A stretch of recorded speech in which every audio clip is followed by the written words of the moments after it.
were people that I think have been using a term that's kind of similar to economicide, but it hasn't necessarily been the exact same term. So to kind of put her in a world context and of understanding what this term means.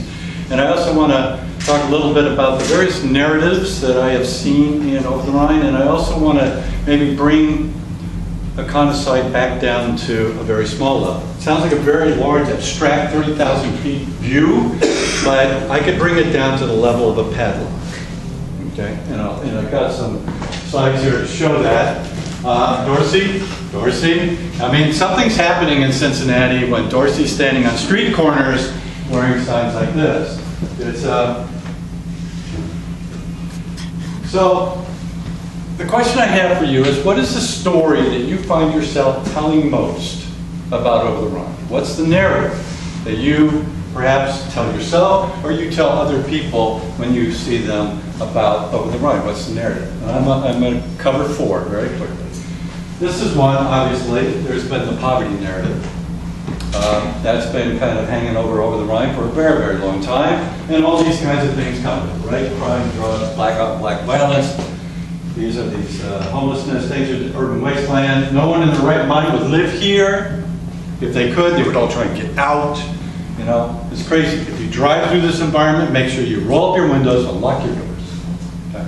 That's the kind of stuff that comes with this poverty narrative thing. There's another narrative that's obviously competing with that now. And Alice mentioned it, it's the urban renaissance, the Renaissance narrative. And you know, we have new upscale development, higher end condos, historic preservation, we have walkable streets, it's green, we have new trees except on Walnut Street. If you read your street vibes, you know what that means. But these kinds of terms like economic mix, mixed income development, we need mixed income neighborhoods.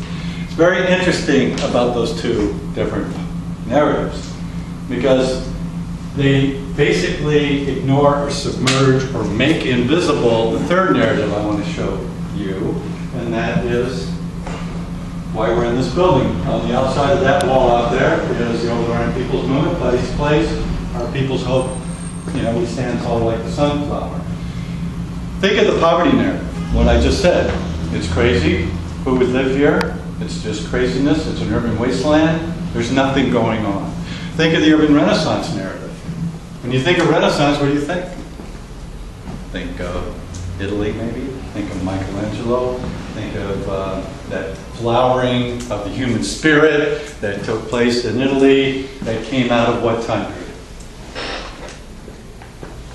What was the time period right before the Renaissance? Dark Ages. The Dark Ages.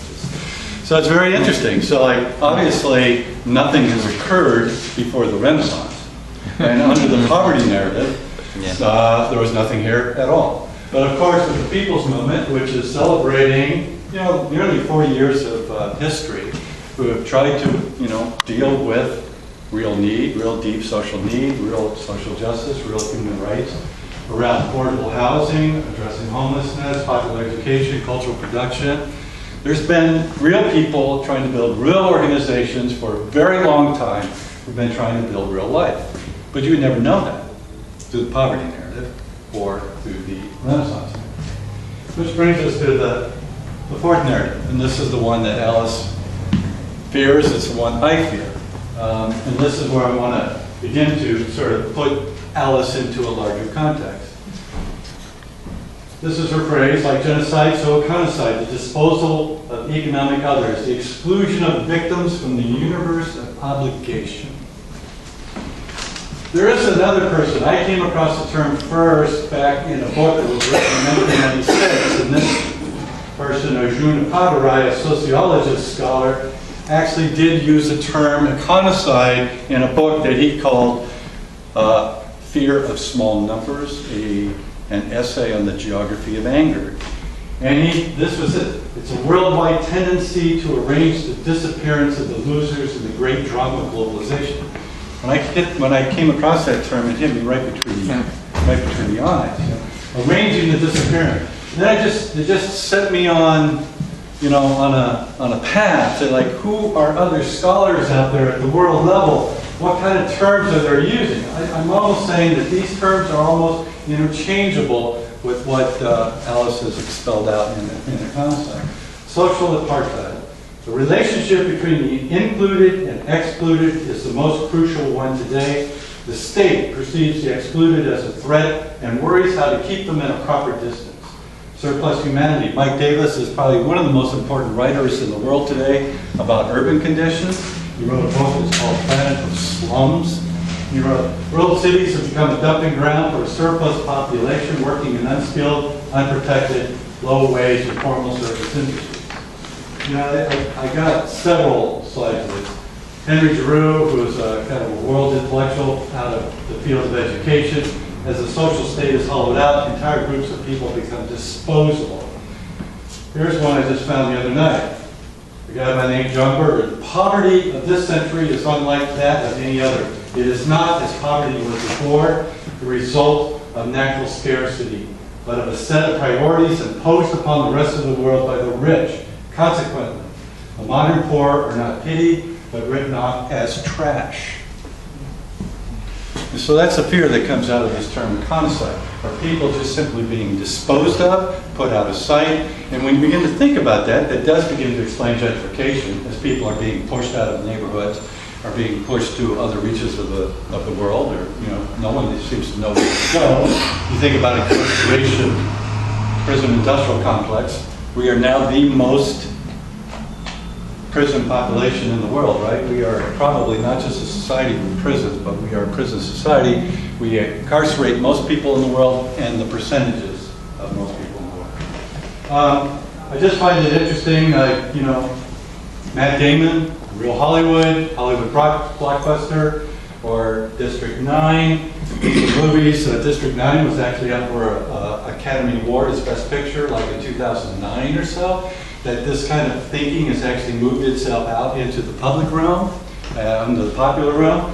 Elysium, I won't go into, it actually ends up being a pretty bad movie. It's not a really good movie. But the setup is really pretty cool, because basically you see the satellite up here, there's life on Earth, and this is where the elite live in the future, about 200 years in the future or something. And so that is an interesting statement. Right off the bat, they pretty much, everybody else is left on Earth to just sort of defend for themselves or defend for themselves. That kind of thing.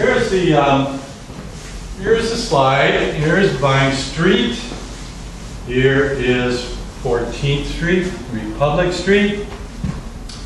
And I just wanted to show you what I'm talking about when I say I could bring a conocite down to a padlock. Now this was developed, and it's probably more micro-rate kind of housing, but some of these houses over here are owned by Over-the-Rhine Community Housing. This is where the park is up here. One of the first things that happened with this development that was primarily here was that they gated off the alleys. All access into the alleys have been gated. Now there could be a great debate about that, right? But the argument that was put forth by these developer guy was to say that we want to have the interior of the block be kind of a safe space so that all people on the block can develop a kind of like community scale or block scale community. Okay. I'm not advocating that the gate should be there, but they were gated. Boom, boom, boom. But the idea that maybe these people moving into the interior of the block, and there's some things that have happened back here, like look like communal barbecuing areas and things like that. But it may be hard to see, but some of these buildings... Actually, can I add something, Tom? Yeah. They actually did say that they couldn't sell the apartments if they didn't have that security. If they didn't have it gated off. Yes. Right. Now here are some like backyards. Backyards. These are back open spaces. The buildings don't go all the way back to the alley here. And this is where some tenants of Over-the-Rhine Community Housing live. There are some fences, private fences that are, 6, 7, 8 feet high, whatever, white fences, and there are some gateways that go into these alleys, from these places. After this development was built, those gateways were padlocked from the alley side. How could they legally do that? Well, eventually, Over-the-Rhine Community Housing confronted and said, look, why are you doing this? Would you please take this down? I wanted more of an aggressive action. I wanted to get the cameras out there, and I wanted to get the bolt cutters, and I wanted to do it, and that kind of stuff. But it finally got resolved. But apparently, as I understand it, these lots were on for at least a year, I think, or been on for a year. Long time. And so, you know, okay, so. In the end, it was fire code. Fire code. Well, yes, I mean, you know, if you have a fire in there and you want to be able to get out and escape into the alley, you know, and it's padlocked on the alley side, I would say that's a ecocide. Another example of ecocide are these maps.